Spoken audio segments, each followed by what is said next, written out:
Hello guys, ഇന്ന് ഞാൻ ഉണ്ടാക്കാൻ പോകുന്നത് എന്താണെന്നറിയോ? മുട്ട ചുരുട്ട് കറി.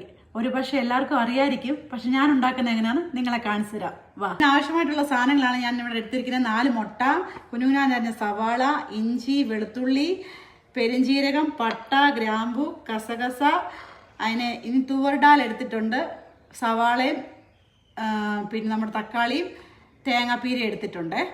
നമ്മളൊരു കുക്കർ എടുത്തിട്ട് തുവർ ഡാലും തക്കാളി, ഒരു തക്കാളി അരിഞ്ഞതും സവാള അരിഞ്ഞതും ഇച്ചിരി മഞ്ഞൾപ്പൊടി ഉപ്പ് ഇട്ടിട്ട് നമുക്ക് നവർക്ക് ഇച്ചിരി വെള്ളം ഒഴിച്ചിട്ട് 2-3 വിസിൽ കേൾപ്പിക്കാമേ.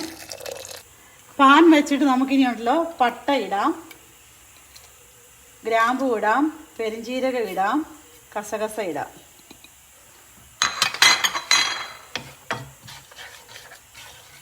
എന്നിട്ട് നമുക്ക് കൊച്ചുള്ളി ഉണ്ടല്ലോ, ഞങ്ങൾക്ക് ഇവിടെ കിട്ടുന്ന കൊച്ചുള്ളി ഇങ്ങനത്തെയാണ്, കൊച്ചുള്ളി ഇടാം.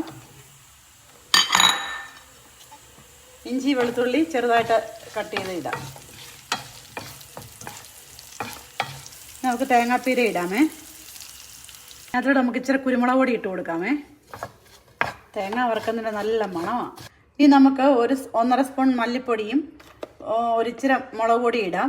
എരിവ് നമ്മുടെ ആവശ്യത്തിന് ഇട്ടാൽ മതി. ഈ ഫ്രൈ ചെയ്തെല്ലാം നമുക്കുണ്ടല്ലോ മിക്സിക്ക് അതിട്ട് അരച്ചെടുത്തോണ്ട് വരാം. നമുക്കിനി 4 മുട്ട എടുത്തിട്ട് അതിനകത്തോട്ട് നമുക്ക് സവാള ഇട്ട് ഇച്ചിരി കുരുമുളക് പൊടി ഇച്ചിരി ഉപ്പ് ഇട്ടിട്ട് നമുക്ക് ബീറ്റ് ചെയ്തെടുക്കാം. മുട്ട ബീറ്റ് ചെയ്ത് അങ്ങോട്ട് ഒഴിക്കാമേ.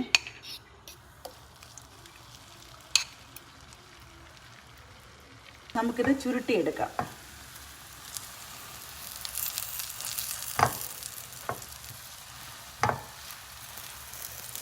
നമുക്ക് ഓരോ പീസായിട്ട് മുറിച്ചെടുക്കാമേ. ഗായ്സ്, നമ്മുടെ പരിപ്പ് വെന്ത് റെഡി ആയിട്ടുണ്ട്. ഇതിനകത്തിലെ ഇത് നമുക്ക് വേറൊരു പാത്രത്തിലോട്ട് മാറ്റിയെടുക്കാം.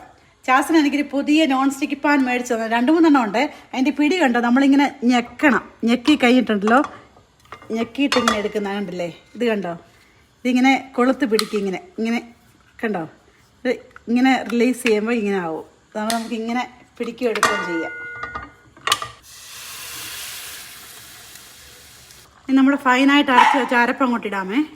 മിക്സിയുടെ ജാറ് കഴിയ വെള്ളം കൂടെ നമുക്ക് കൊണ്ട് ഒഴിച്ച് കൊടുക്കാമേ. ആവശ്യത്തിന് ഉപ്പ് ഇടണേ. ഇത് നല്ലതായിട്ട് തിളച്ചിട്ടുണ്ട്. നമുക്ക് ഓരോ മുട്ട ചുരുട്ടും അങ്ങോട്ട് ഇട്ട് കൊടുക്കാമേ. ചെറുതായിട്ടൊന്ന് ജസ്റ്റ് ഒന്ന് ഇത് ഇളക്കി കൊടുത്താൽ മതി. ബാ നോക്കാം നമുക്ക് എങ്ങനെയാണെന്ന്. അതിന് ചോറിൻ്റെ കൂടെ എടുത്തിരിക്കുന്നത്.